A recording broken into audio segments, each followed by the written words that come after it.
नमस्कार दोस्तों, आज हम जानेंगे अपने भाग्य को कोसने वाले लोग आखिर कैसे होते हैं। इस दुनिया में हर एक प्रकार के लोग होते हैं जो यह बोलते हैं कि मेरा किस्मत खराब है, मैं इस दुनिया में बेकार हूँ, मैं किसी भी काम का नहीं। वो लोग अक्सर ये सोच सोच कर खुद अपना किस्मत खराब कर लेते हैं। हमारी सोच से ही हमारा भाग्य पर निर्भर होता है। जैसा सोचते हो वैसा आप करते हो। दोस्तों, अगर आप भी अपनी किस्मत पर दोष लगाते हो तो इस कहानी को एक बार आपको जरूर सुनना चाहिए। तो चलिए बिना देर के इस कहानी को शुरू करते हैं। दोस्तों, एक बार एक इंसान अपनी जिंदगी से बहुत परेशान था। वह हर समय अपने आप को कोसता रहता था कि क्या जिंदगी मिली है, आखिर मेरा क्या जीवन है, हर परेशानी मेरे साथ ही है, हर दुख मुझे ही आकर घेरता है, हर झंझट मेरे ही सर पड़ती है। एक दिन इसी तरह अपने आप को बैठा हुआ कोस रहा था कि क्या नसीब है मेरा, क्या किस्मत है, क्या जिंदगी है मेरी, कि तभी अचानक एक बाज अपने शिकार को पंजों में दबाए हुए एक पेड़ पर आकर बैठ जाता है और वहीं पर अपने उस शिकार को खाने लग जाता है। यह परेशान आदमी जब उस बाज को देखता है तो कहने लगता है, आखिर क्या जिंदगी है, आखिर ये क्या जीवन जी रहा है, मजे ही मजे में, ना तो इसे खाने की चिंता, ना पीने की, ना पहनने की और ना ही परिवार की टेंशन, और मस्त खुली हवाओं में कभी इधर घूमता है कभी उधर घूमता है, सारे दिन आसमान में उड़ता रहता है। असल जिंदगी तो यही है, जीवन तो यह जी रहा है। और फिर वह आसमान की देखकर जोर जोर से चिल्लाता है कि काश मैं भी एक बाज होता तो मुझे भी कोई दुख ना होता और मुझे भी कोई परेशानी ना होती। काश मैं भी एक बाज होता। जब वह 2 से 3 बार जोर जोर से चिल्लाता है कि काश मैं भी एक बाज होता तो मुझे भी कोई दुख ना होता, मुझे भी कोई परेशानी ना होती, तो अचानक आसमान में बिजली कड़कने लग जाती है और आसमान से आवाज आती है कि हे इंसान, क्या यह हमने सच सुना कि तू हमारी दी हुई जिंदगी से परेशान है और तू एक बाज बनना चाहता है। तो इस आकाशवाणी को सुनकर यह इंसान हैरान रह जाता है और आसमान की तरफ देखकर कहता है कि हाँ, मैं सच में अपनी इस जिंदगी से बहुत परेशान हूँ, क्योंकि हर परेशानी मेरे साथ ही है, हर दुख मुझे ही है, हर तकलीफ मेरे ही साथ है। तो आसमान से फिर आवाज आती है कि हे इंसान, एक बार फिर सोच ले, हमने तुझे बड़ी प्यारी जिंदगी दी है, लेकिन अगर फिर भी तू चाहता है कि हम तुझे बाज बना दें तो हम तुझे बाज बना देंगे। लेकिन अगर एक बार हमने तुझे बाज बना दिया तो फिर हम तुझे बाज से इंसान दोबारा नहीं बनाएंगे। तो ये आदमी तुरंत जवाब देता है कि मैंने अच्छी तरह से सोच लिया है कि मुझे बाज ही बनना है, और एक बार बाज बनने के बाद मैं दोबारा कभी नहीं कहूंगा कि मुझे इंसान बनना है। तभी ऊपर से आवाज आती है कि जैसे तुम्हारी इच्छा, और वह इंसान बाज बन जाता है। बाज बनते ही वह इंसान खुली हवाओं में उड़ने लगता है। कभी उड़ता हुआ इधर चला जाता है, कभी उड़ता हुआ उधर चला जाता है और सोचता है क्या मजे की जिंदगी है। असल जिंदगी तो यही है, ना कोई चिंता, ना कोई परेशानी, ना कोई डर। वह सारा दिन ऊंचे आसमान में उड़ता रहता है, 2-3 मिनट पंख मारता है, उसके बाद पंख मारना बंद कर देता है और लंबे समय तक हवाओं में तैरता रहता है। इसी तरह हवाओं में तैरते हुए शाम का समय नजदीक आ जाता है तो वह सोचता है कि मेरे पास रहने का एक ठिकाना भी होना चाहिए, मेरा अपना एक घर होना चाहिए जहां मैं रात में आराम कर सकूं। तो यह सोचकर वह छोटी छोटी लकड़ियां इकट्ठा करने लग जाता है और एक ऊंचे पेड़ पर अपना घोंसला बनाने लग जाता है। एक एक लकड़ियां इकट्ठा करके वह अपने लिए एक सुंदर सा घोंसला तैयार कर लेता है और रात में उसी में सो जाता है और सोचता है सुबह उठकर शिकार भी करूंगा और सुबह उठकर फिर से मौज मस्ती भी करेंगे, खुली हवाओं में उड़ेंगे। सुबह होते ही वह शिकार की तलाश में निकल पड़ता है, हवाओं में उड़ता रहता है। ऊपर से जाकर देखता है कि कहीं जमीन में मुझे कोई शिकार नजर आए तो मैं तुरंत जाकर उसे दबोच लूं और वहीं पर खा लूं। लेकिन उसे कोई शिकार नजर नहीं आता। काफी समय बीत जाता है, वह लगातार ऊंचाई से शिकार को ढूंढता रहता है, लेकिन उसे कोई शिकार नहीं मिलता। तो उसकी नजर एक बीमार चिड़िया पर पड़ती है जो कि एल अवस्था में होती है। यह तुरंत जाकर उसे दबोच लेता है, उसके पंख निकालकर अलग कर देता है और उसे खा जाता है। उस चिड़िया को खाने के बाद वह अपने घोंसले की तरफ उड़ जाता है और रास्ते में सोचता है कि चलो बीमार चिड़िया ही सही, लेकिन कुछ तो खाने को मिला। वह अपने घोंसले पर पहुंचकर आराम करने लगता है और और सोचता है कल सुबह एक अच्छा सा शिकार पकड़ूंगा और अपनी भूख मिटा लूंगा। जैसे ही सुबह का प्रकाश होता है वो निकल पड़ता है, अपने शिकार की तलाश में हवा में उड़ता रहता है। लेकिन आज फिर से कोई शिकार इसके हाथ नहीं आता। काफी समय बीत जाता है।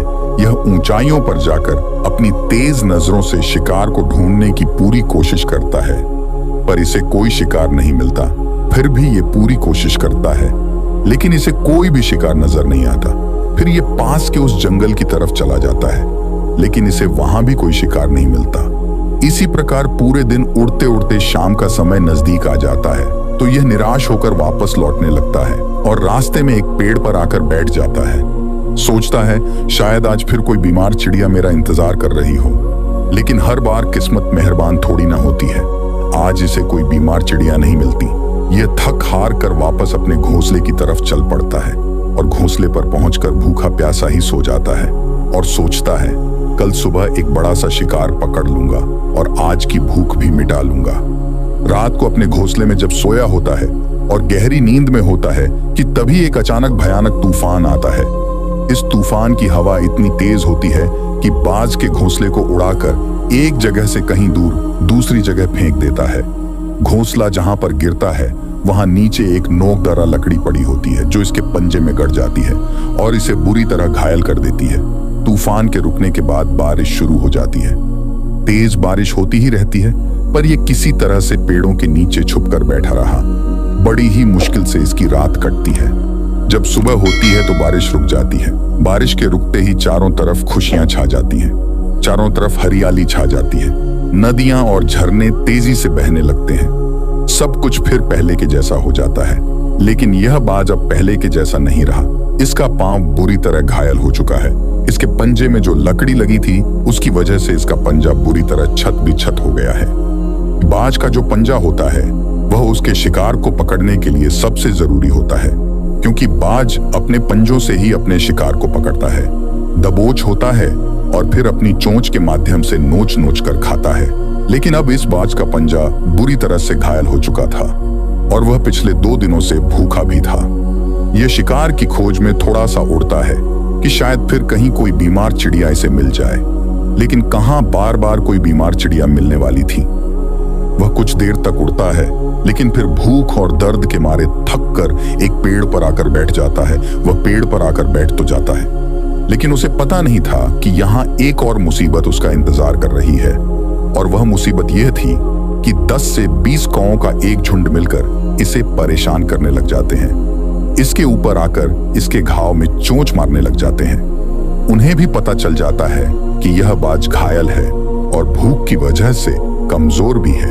यह बाज उनसे बचने के लिए थोड़ा सा उड़ता है और फिर जाकर बैठ जाता है। उनसे पीछा छुड़ाने का प्रयास करता है, लेकिन वह फिर इसके पीछे आ जाते हैं, तो यह फिर उड़कर थोड़ी दूर चला जाता है, लेकिन वह इसका पीछा नहीं छोड़ते और बार बार इसके पास आकर इसे परेशान करते हैं। कौवे अक्सर बाज के साथ ऐसा करते हैं, लेकिन फिर बाज भी उनके साथ एक खेल खेलता है।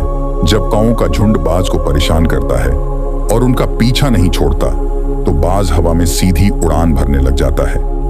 वह तेजी से सीधा ऊपर की ओर उड़ने लग जाता है।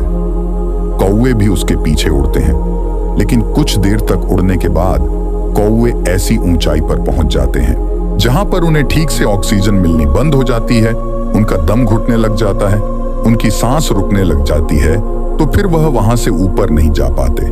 पर क्योंकि बाज तो बादलों से भी ऊपर उड़ सकता है, इसीलिए वह तो ऊपर चला जाता है, लेकिन कौवे वहां से ऊपर नहीं जा पाते और वो नीचे आने लगते हैं।